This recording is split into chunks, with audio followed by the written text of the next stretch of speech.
Welcome to Paint on Plastic with Lincoln Wright. Hey guys, welcome to the weathering steps for the WhiteKnight. I've done the paint steps are now finished, and I've used a mixture of say the space white, the off-white, white, and a couple of other tones of colors to add visual interest to the model. I've also done the water slides. To protect those water slides from the weathering process, I'll be using a couple of different kinds of solvents on them.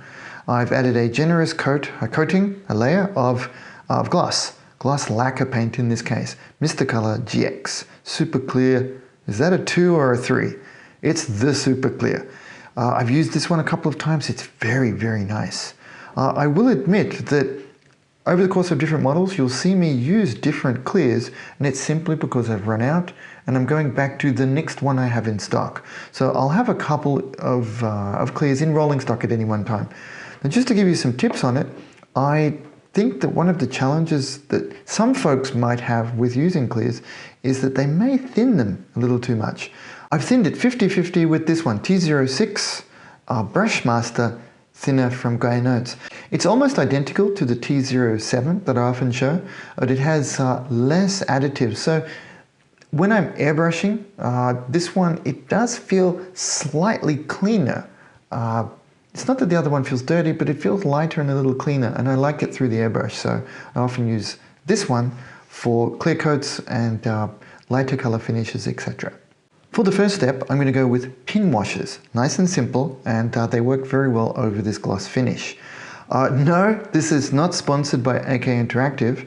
Other paint substitutes that I can suggest for using here would be simply oil paint. I'd use a mixture of, like going by the colors, these could be a mixture of ultramarine and lamp black, for example, would work pretty well.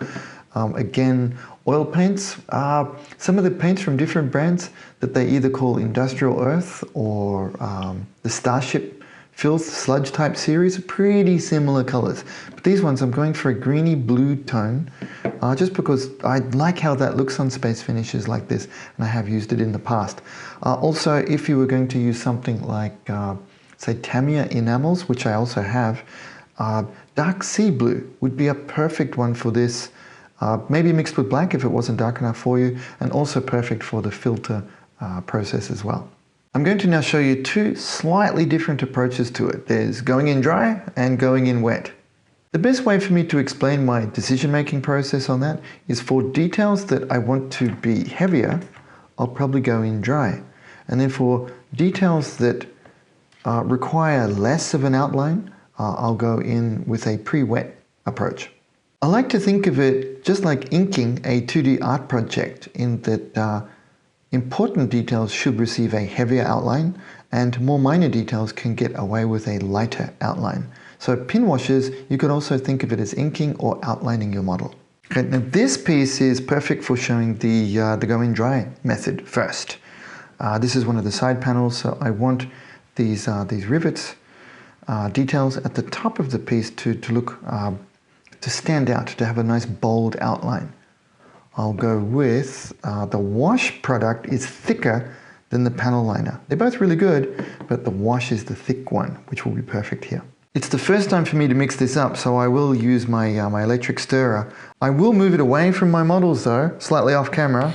Apologies, but the first time you splash stuff all over your work, you'll know exactly why I'm doing this. Okay, depending on the size of the area that I'm working, sometimes I will just use the paint that's left on the stirrer. It's just fast and economical. If I do need to work on larger surfaces, which I will be doing shortly, I'll drop some of it into this. I may even thin it further depending on how I want it to look. But let's go straight in. I'm using a synthetic brush here. Now again, I've just gotten a big sample pack from AK Interactive. They didn't ask me to make this. This is purely on my own choice.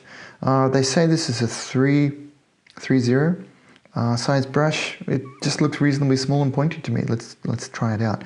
Synthetic brushes like this are good for solvents. I wouldn't use my good samples for it. I'll touch it around the spot, and look at that. Because of that wonderful Mr. Color surface on this, you can see that it's stayed very cohesive around the detail, and a nice level of thickness there. Now I'm going to leave that for say 30 minutes or so before I work with it. You can work with them straight away, but I think it is better to give it a little bit of time. Now, because they become a little easier to work with, a little bit more malleable, and I find I can blend them into the surface a little bit better once they've had a little bit of time to dry. That is one of the best points of working with enamel products, is they give us more time. I can do this with acrylics as well, and so can you, but the working time, you really got to be on point to get it all done in that drying time. Because if you guys have experimented, you know exactly what I mean.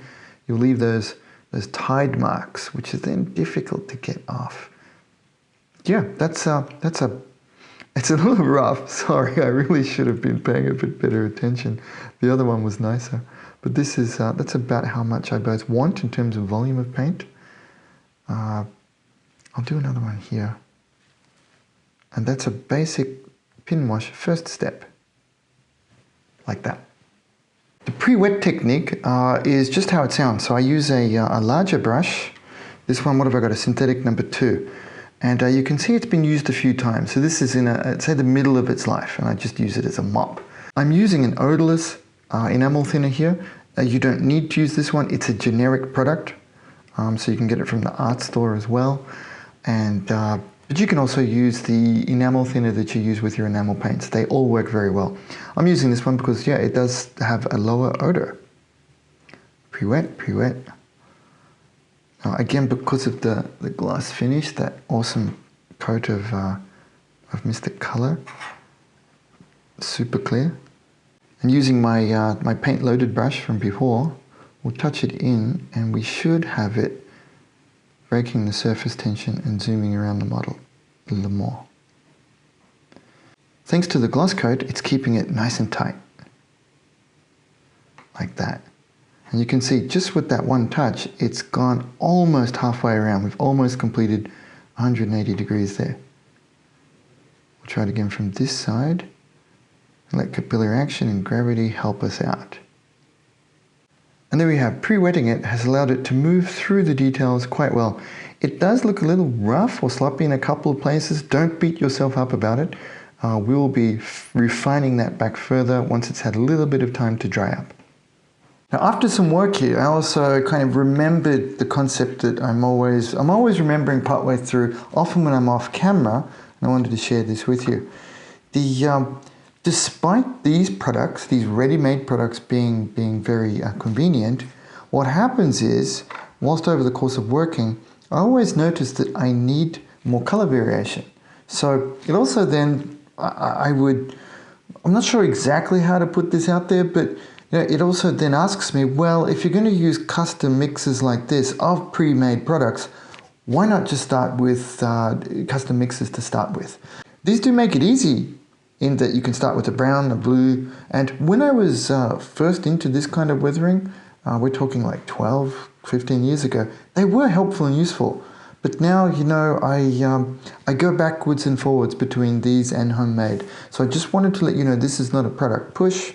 They're useful, but you can equally also go your own way, especially if you're already good with color theory. Okay, now the cleanup, it's a little bit different from what I see when my buddies do YouTube tutorials. They're very good. And generally speaking, say on Gunpla, we want very clean, sharp panel lines. And I like that look too, and often use it. With Maschinen Krieger, my personal preference is to go with a slightly blurred look, even on finishes like this that are going to be relatively clean. So what I'm saying is, I mostly then clean up dry. If I want the... Now, how do I structure this explanation?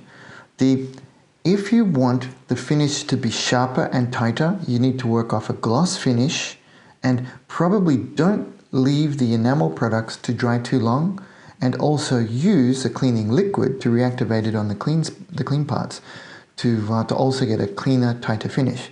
And for doing that, I would work with either odorless thinner again, or something relatively cheap and easy like the lighter fluid. It's much of a muchness. I don't feel that I get much of a different result between them. Now, I have not used these. I've used everything dry. And to give you a quick demo of that, I want to show you some of the results I've got so far. Hopefully the camera picks it up. You can see that by going dry, you can get a more of a spread and diffused look. And then whilst working with, these are a really nice one to show. I really like this part on top here, a diffused look, which I want. I could go tight and then add more over the top, but this way is actually saving me steps. I quite like the finish, say, on this one here. A nice diffused look, which I think at this scale looks really cool. Now I'll show you how I do that. I'm still mostly using brushes. I've got tighter, flat brushes like this, which after a little bit of use tend to become like that. Both have their uses, both have their uses.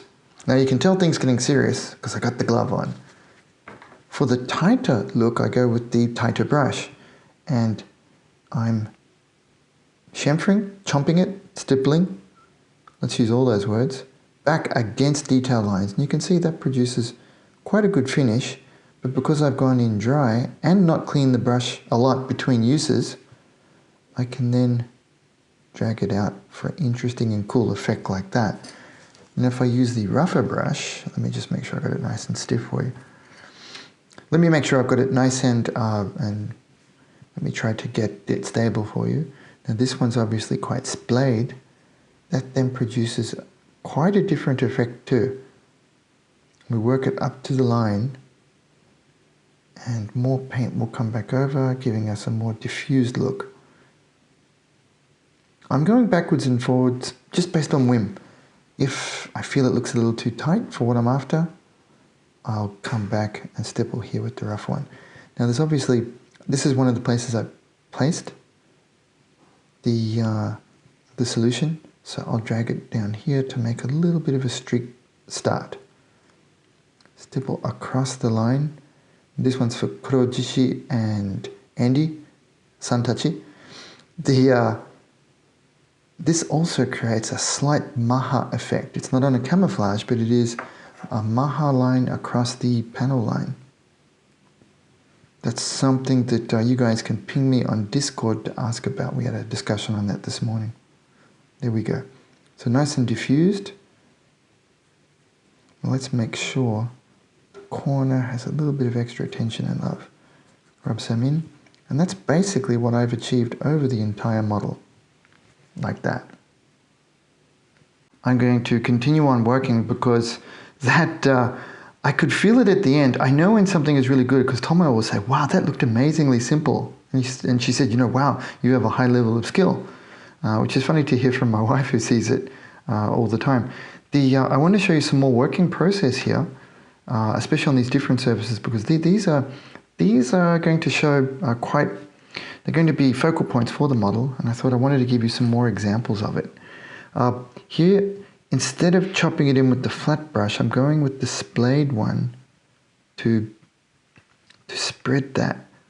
I got a couple of reasons for thinking about this. I thought this operates in 0G, so maybe the grease moves out in these kinds of patterns, or the low gravity hanger, for example. So like that. And again, same here. I'll work upside down for you. 0G, man. Here we go. Now these have a quite heavy layer of the gloss coat on them, so the enamel solution stays particularly supple and wet longer, and it doesn't stain the surface as much either, which is good and bad. You can do different things with that. I can tell the brush is a little loaded, so I'm going to put a couple of spots around just for later. Okay. Now here's somewhere where we can use, actually let's try a few things. I have always wanted to do this, and I'm sure I've done it, I've just never done it on video. Let's put a spiral effect on there. Yeah, that also leaves a cool different mark. Yeah, cool, I like that a lot. Now because this is very glossy, we can also clean up some of our marks super well without using any thinner at all. They don't blend. This is going to be a cleaning step on the glass. But I'll show you on the step before that if we, cool. You can see I'm careful, try not to make any real vectors and things. on the glossy surface because they do tend to stand out. Where's the leg I just did? There we go. Some places too, we might want to start with a bit of a vector and dry brush it in with a Q-tip. They're wonderful, wonderful tools for this. And for my mate RJ, here you go. And let's get that finger action in there. Cool. Done. Now, does this one need any of this? No, I quite like that splay pattern, so a little bit cleaned up. And one thing I can see is an opportunity for a speed vector for no good reason, because it's space and no one can hear you clean. Aliens joke, there you go. Cool. I'm liking that a lot. Awesome. Hi guys, let's talk about chipping. For my WhiteKnight, I'm going to do a very slightly different style. Well, in fact, I think it's probably very different style. Although to the casual observer, it might look quite similar. The difference is going to be that on the AMMERKNIGHT, here's a photo of it here, it's a very high contrast, stark look, but it's actually very simple. It was painted well, of course, but it's done very simple. It's basically just one color. The difference with these ones will be that it's going to be a multicolor approach with less contrast. So that is one of the overall themes, in a way, for the MK44 WhiteKnight. And once they're both done, and I photographed them together for you, you'll be able to see what I mean. The main thing that I can share with you now is the process. Tools required, first of all, will be a nice pointy brush, a size 1, series 7, Winsor Newton, and a little piece of sponge that is from this. It's just a basic kitchen bathroom type sponge. Paints I'll be using for this step will be this intense white and the off-white. Now this does not require that you use water-based acrylics. Equally you could do this with lacquer paint, enamel paint. I'm going to be using water-based acrylics on a wet palette. You could also use water-based paints inside just something like this. This is a little milk top, depending on your environment. And because of filming and what have you, I find this quite useful because it keeps my paints in a stable sort of condition for longer. Okay, first is the spongering. Now, due to the low contrast of the white on white, this may be difficult for some of you to see. And again, the more important thing is talking about the process for you so that you can then experiment and own it yourself. Even in close-up, these by design are relatively low contrast. That's off-white painted over the space white. And what it produces is a very natural chipped effect. You can see it on the edge of the armor piece here. And that's what I'm going for here, is a very soft, low contrast, blended in look that will, once over the model and the darker chips are placed inside, will look very natural, whilst adding detail and edging the model as well.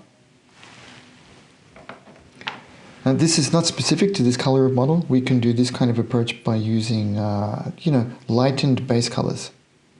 Now the steps themselves are deceptively simple. The main thing that you have to do is get it right. You've got to use it so that they look good. Now you can see I've got the bright white and the off-white. I'm going to go with off-white first because it's the lowest contrast. And are there kids screaming outside? Okay, I swear guys, it's not me. This one's good for various things. This will be the most forgiving of the steps. And as you can maybe see, there is some white poking through the yellow, so I've kind of been leading towards this step. I've actually somewhat, I wouldn't call it chipped, but I've prefaced this stage by the judicious use of the airbrush in letting some of that white poke through. Although I can't say the words cleanly, I do feel that my command of English has improved from 3 years ago. Okay, so I'll test it out in forgiving places, but being that this is water-based on lacquer, they're very easy to brush off. There we go. Look towards the edges that we want to chip, places that will have heavy use. Like this. These edges are prime real estate. Now what these will look like, rather than looking like chips, so this is one of the challenges I feel we have with solely relying on hairspray chips is that making the different depth and color variations is very complicated and challenging. You of course can do it. If you're very motivated and you set your mind to it, you can do almost anything. But it's very difficult and time consuming to do, and more likely than not you might give up halfway through. But with this approach, you're also developing a core skill, such that when I recently posted the internals of this model in that the weathering group on Facebook, it's a fantastic group, lots of really good high quality content there. I had one question: is it hairspray? And I'm very happy about that. If people don't know, if they can't tell, then the suspension of disbelief is correct, and I feel as a content maker that I've achieved my mission. If you can't tell, then it must look good enough. Okay. Now that will be very difficult for you to see, and that is by design.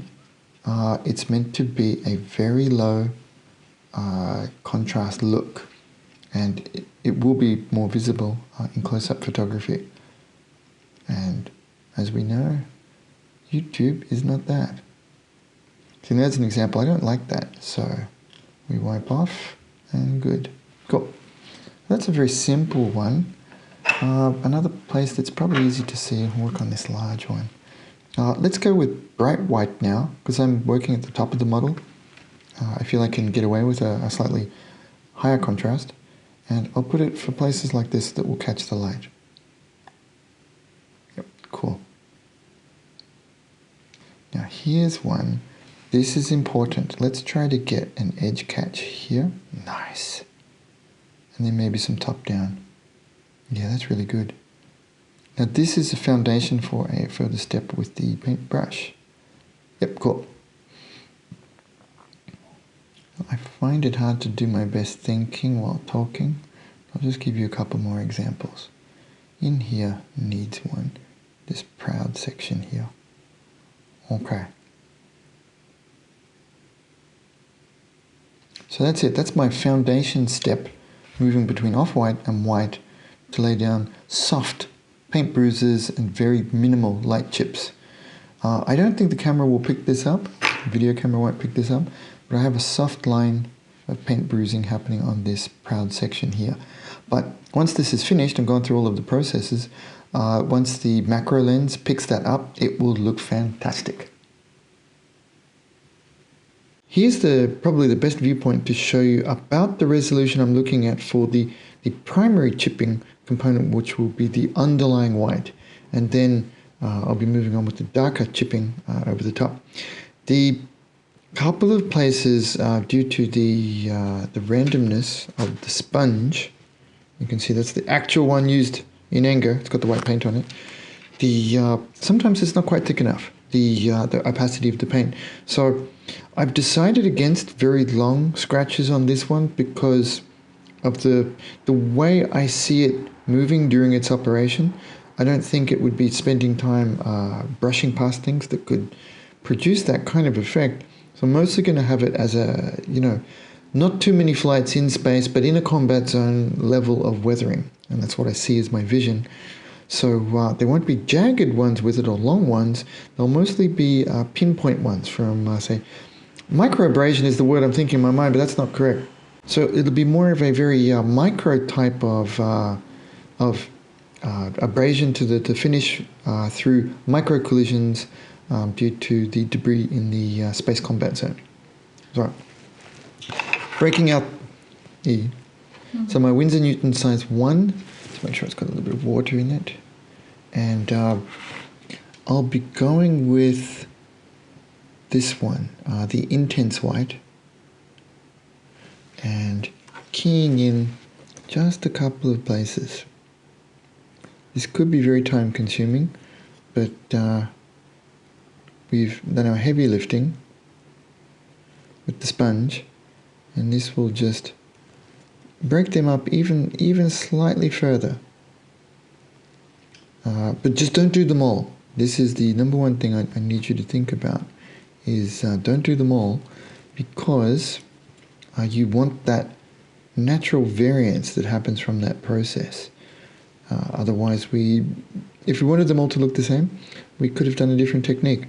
And in fact, then I would recommend maybe to have gone with, say, hairspray for this, perhaps.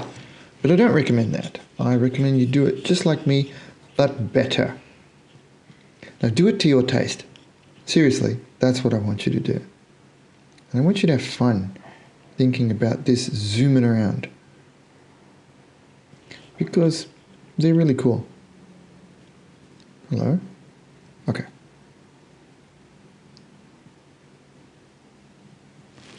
Now, one place that we will definitely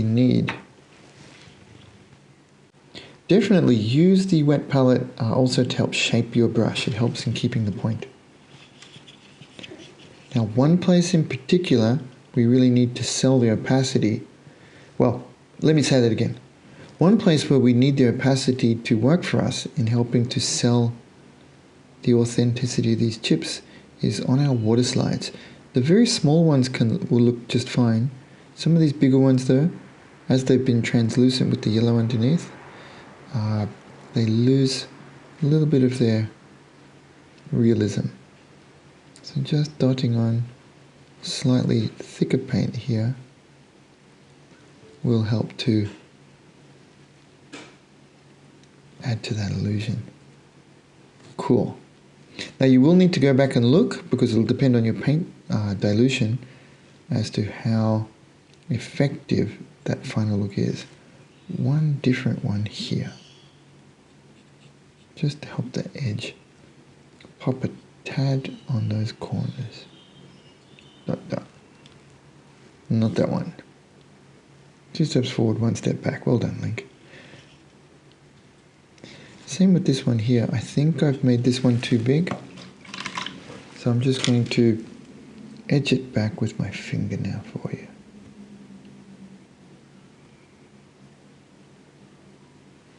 Now the cool thing about that is it changes the shape further. There's very few actual chips on the model that are fingernail edged, so that's hyper unique. Okay, cool. Okay guys, back to the second half of the chipping is to mix in some dark spots.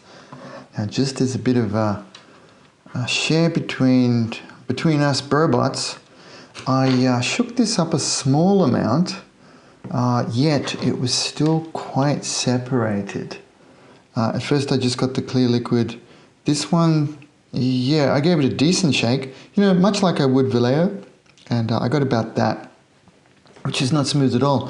So I did get some feedback from the last video. I think it sounded like maybe I was a little bit too, I wasn't positive enough about the paints. And it's not that I'm not positive. It's just that I'm not seeing a big enough difference from Vallejo model color to justify the marketing hype. I think that came out pretty clear. That's what I'm saying. I'm not noticing much of a difference. I could be using one or the other. So I'm just saying this to help you with your purchasing choices. I don't want you to blow a lot of money on something that you maybe already have, or there might be an more easily available alternative for us, because as we know, VMC is very easy to get. Okay, so I'm going to mix. Okay, why? I better do some talk about this. I pulled out brown to do the chipping. You know, it's our reflex, isn't it? Chipping means brown, dark red brown. It's not right on this model. Instinctively, I held, you know, one of these pieces in one hand, and I had actually these guys. I finally got their chipping color off them. It looks like they've used an equivalent to Vallejo model color chocolate, just FYI. I'm holding them together, and I said, no, this won't look right, and I don't think they need to look oxidized at all. It's more of a factor of the underlying deeper metal being exposed. So I put that aside, and I'm going to go with a mix of some of the colors. This one is a hyper restricted color palette. So much like the internal color I was using on this, the dark sea blue, I'm going to do chipping, and it's my first time to use this weird combination for chipping, but I think it will look correct. It's more important that the colors work together, and I want to get away from that oxidized look. So I'm going to kick off first with a 50-50 mix of these two. Let's eyeball it. Yep, about there. Might be a little bit more on the black side. There you go. So it's not easily discernible that it's not black, but it is. There we go. That might be a little closer. A very good blue-black, yeah. And this will sit better on the model. Now, of course, if we wanted to depict it sitting inside a hangar, or some place that has a oxygenated atmosphere, and we're saying that it's made from a ferrous material. Apparently they're not, if it was real. You could easily then also use that chipping brown if you wanted to. But this question comes up a lot. Why do you choose the chipping color? And this one, I'm purely choosing it because it sits well with the paint scheme. That's my #1 priority here. Hope that wasn't too long. I just wanted to give you that idea that you can choose your own chipping color. It's totally legit. Size 1, Windsor Newton, same as the last one I used. And sparingly, I'm not going to go for all of them. I'm going to dot in approximately to the middle of some of these chips, just to give it an accent point. Not so many, well, that's a small one. Not so many as to make it look too polka dotty. Mostly the ones that look cool on, just to give the illusion that it's kind of poked through a little bit more. Not too many. This is, I know I say it a lot, exercise in restraint, super important here. And it's more of, it's like an opposite highlight, if that helps you think of it that way.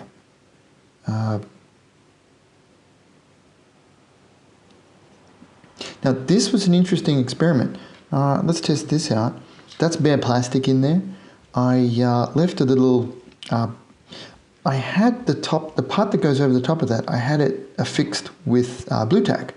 And I've pulled it off to see what sort of outline it makes. And it's not bad. So the lacquer paint airbrushed over the top of it produced a pretty reasonable sort of effect. So that's something if you need some bigger chips in the future. I know lots of people have probably done this before. I'm not inventing anything here. I just thought it was kind of cool to try out. The blue tack, when I removed it, left such a cool looking little shape like that. I thought, okay, I'm going to airbrush over that. And it came off just fine. Okay, that's it. I'm going to go very light. The next place would be, now if I flip over to the front here, let's go with the sponge, just to give us a little added variance. Now here's my little sponge piece. And I don't just go in randomly. I try to pick part of it that looks interesting. So this pointy bit here looks cool to me. So I'll go the other way. Give it a little bit of paint. Touch off to paper. It's okay. Touch off to paper. You know the usual. And hold it the right way up. This knee, because it's white, white's challenging to highlight and it looks a little toy-like. Let's go in with these anti-highlight chips here. Cool. And we can add a few around here with this. Again, not many. This to be nigh pristine. I survived a handful of little battles. Maybe even just patrols. Maybe it hasn't seen action yet. Some of these places, just to help the edge come to life. Cool. Yeah, that's plenty for what I've got in mind. Now it'll look very sparing, but it's not always how many, but how few can be a thing. Cool, okay.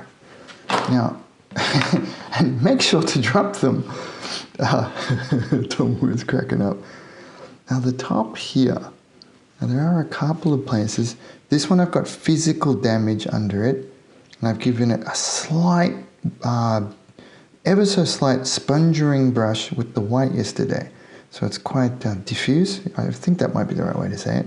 So a very slight touch of this over the top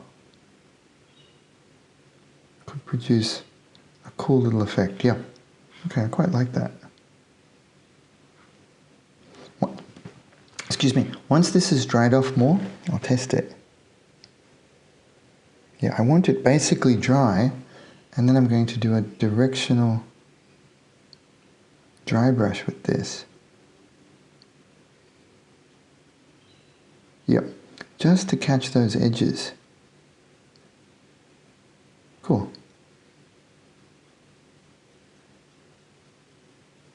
Just to bring it to life that little bit more.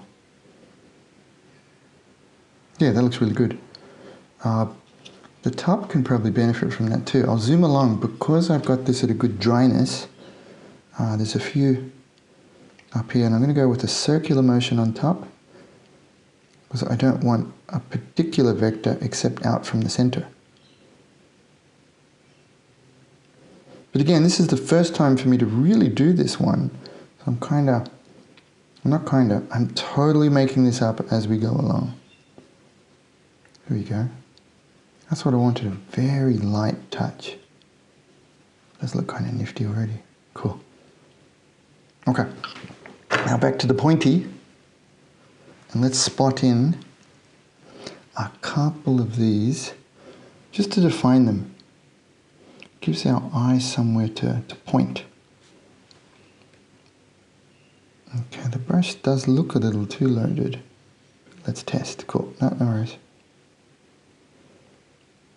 Nice. So imagine the heavier impacts could be up here. Here. Whoa, 3 little dots. I can't believe it. I didn't really do that. The brush did that. It was not me.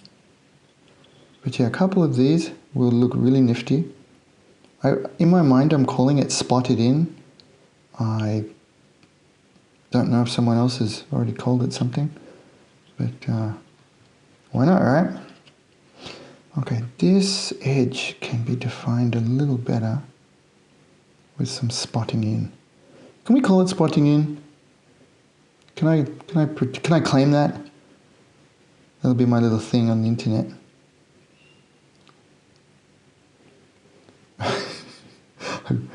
I was really holding in the laugh there, sorry guys. Yeah, that looks alright. Okay, I'm losing my point a little. But yeah, I like that in that, to me it feels that it's bringing the surface of the paint upwards in key spots for me. So I like how that looks. And I'll tell you where I kind of borrowed this from. Here's an interesting aside, so I'll let the camera go just a little longer. I'm a big fan of, gosh, I hope I get his name right. Pretty sure he's one of the Star Wars, well, he's the boss guy at LucasArts now. I'm pretty sure his name's Doug Chang. The reason I'm hesitant is I know there's a tennis player with a similar name. I'm sure it's Doug Chang. And I didn't prepare before I kicked off with this. Apologies, but I'm a big fan of concept art, as I'm sure many of us are, and that was one of the things I picked up from looking at his work, was that he would put in these little highlight dots, and sometimes they were white, but the ones that really turned my eye were the ones that he put in that were black, because the Warhammers has taught me about using light colors for highlighting, but I had never thought about the possibility of using a dark color for a highlight, even though if we're thinking about it now, just say our mate Tweets, who loves the beige. Beige is a fantastic color, but it is a little challenging to highlight. You know, much like this yellow, but very dark blue like this totally stands out and gives us a tiny focal point. Okay, yes, I'm liking that a great deal. Again, no big gouges this time. I'm really staying away from that. I think that I've kind of handled that before on the AMMERKNIGHT. I want this to be nice and different. Definitely, that looks like a decent impact, that one there. Nicely done, Link. Yeah, so very restrained. I just want to sell the idea of micro impacts. And watching all of this really cool footage from the ISS and the Dragon crew recently has made me think about this kind of stuff too. Now I think I can get away with, they've been talking about micrometeorite hits. But this one, more than micrometeorite, I'm thinking of blown up other side dude. Now, is that for technical jargon? Op4s. A little bit along the edging here to also help that to pop. Cool. Now that will look amazing under photography, I think. We hope. Not too much. Cool. Come on. Dot. There we go. Yes. Oh man, that looks so cool. Yeah, I know. I'm not supposed to geek out on my own work, am I? But no, I'm most pleased with how that looks. I can't wait to photograph this and show it to you guys. I reckon this is looking absolutely brilliant. And it's so different to my ground version. Okay guys, final section. Looking very spiffy, and this is the final major step on weathering, space weathering for the WhiteKnight model. Lastly, I want to add some soot effects. First we've had the pin wash, next we've done the chipping. Lastly, I'd like just some very light soot effects on this one. This will go well with us. I'd like to do outrageous soot effects on the Lunar Diver version. It's a different scale, and I just think that will look really cool. This one, it's subtle soot effects, and I'm going to put them on here, on the back of the WhiteKnight. Now, if you're like me, and we all are, we're all pretty similar, once you get to the end of the model, you get a little bit nervous because, especially when it's looking good, if you've kind of made a bungle and you don't care, fine, you know, all bets are off. But I'm quite happy with this. I don't want to push it too hard. I'm tired too. You know how you mentally get a little tired? Because you've been looking at the same thing for a while.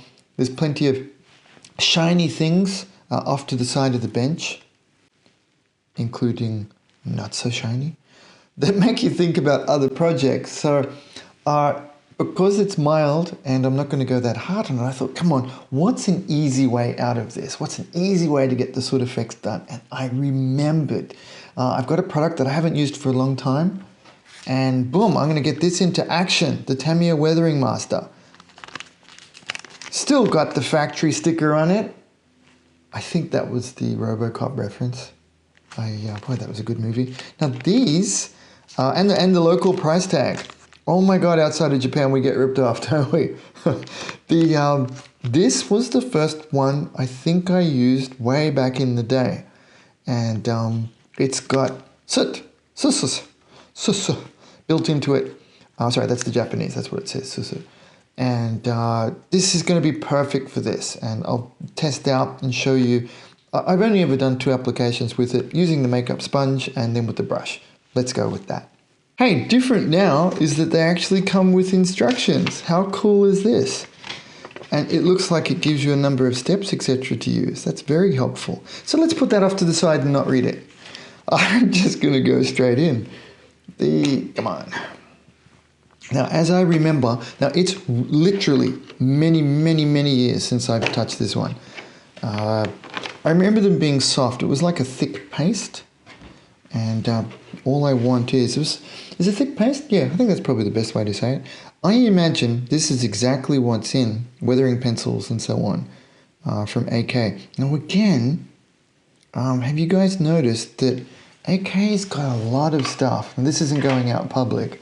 AK's just got so much stuff that seems to be matching up with Tamiya as well as distributing their products. So, you know, I'm not saying that the weathering pencils may have been made by Tamiya as well. I mean, the real colors are pretty close to Tamiya. There's just a lot of things going on there. I wouldn't say suspicious. I mean, if I could get products made by one of the companies, Tamiya is certainly high on my list, right? So I think that would be good. Okay, yeah, I remember these. Just very thick eyeshadow looking pad. And there seems to be plenty on the brush. The only thing I'm a little bit nervous about is that this has got, I know it's flat. It's not that flat. It's still, because I put it on wet, I wanted that sort of, that really cool space looking finish. Yeah, that looks good. And it is, it's lovely and dry too. Cool. I think we're good. I didn't want to go with the sponge on this one. Now vectoring out, I imagine, you know, 0G, if there's any soot coming out, let's go around in a circle, moving out. Very light. Okay, good. It's even lighter than expected, which I really like because it means we can control the application well. Cool, yeah, that's, I'm going to go a little more. That's about what I wanted. See, the best thing about having this kind of experience is that you never... Now, our mate Chris will be very happy with hearing this. Even though you buy a bunch of products, sometimes they don't quite work out what you want that time. What it does mean, though, is in the future, you'll have this nice data bank of just various stuff you've tried over the years, all the fails, and let's stipple some in. And some will work out and be useful again, and some not so much. Okay, that's exactly the effect I want on the top. So that's perfect. Now, I want to clean my brush a little bit more, work some of these in, and then brush it back with my fingers too. And that should give it about what I had in mind.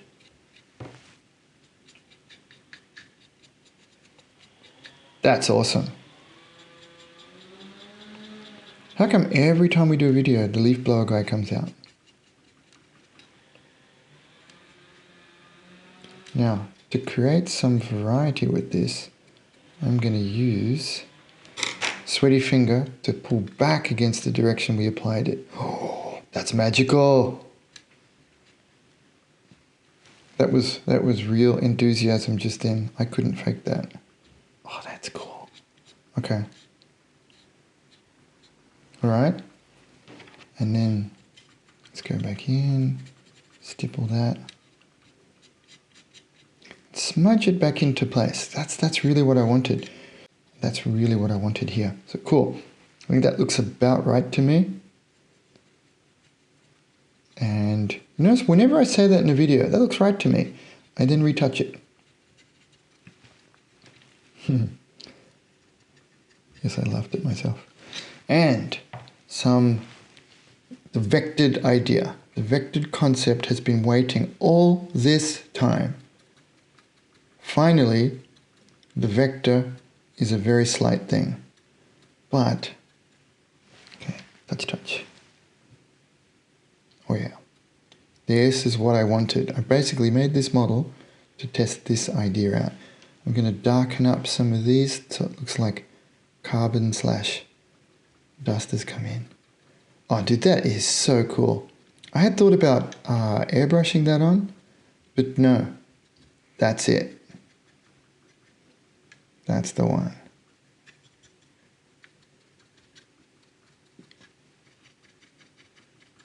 yeah, that's it. Boom. How cool is that? A little bit of interplay between them now. And yep, and one more slightly darker spot on this main one. Follow the shape. Yeah, that's what I wanted. Oh, dude, that looks so cool.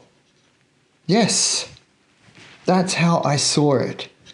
I don't know if you guys, pardon me for geeking out in front of the camera, but do you guys have that moment where you see something in your mind and you know how you want it to look, but you don't know if you can get there? This totally got there. I'm so happy about that. These little impact craters, etc. So boom, vectored space weathering. It happened. And I'll put some photos up now for you to have a really close look at it. And I hope you really like this too. Super happy with how this one turned out. Thank you for riding along with me on the journey. I know the guys in Discord will laugh every time I say journey. And thank you for the support in enabling me the ability, because I'm not working for someone else to produce this content, I can go off the rails and do these little side missions. And we can produce nifty little stuff like this. I really appreciate that. Thanks a bunch, guys. Talk soon. Bye. Please visit paintonplastic.com because I've got loads more cool stuff for you. Thanks. Bye.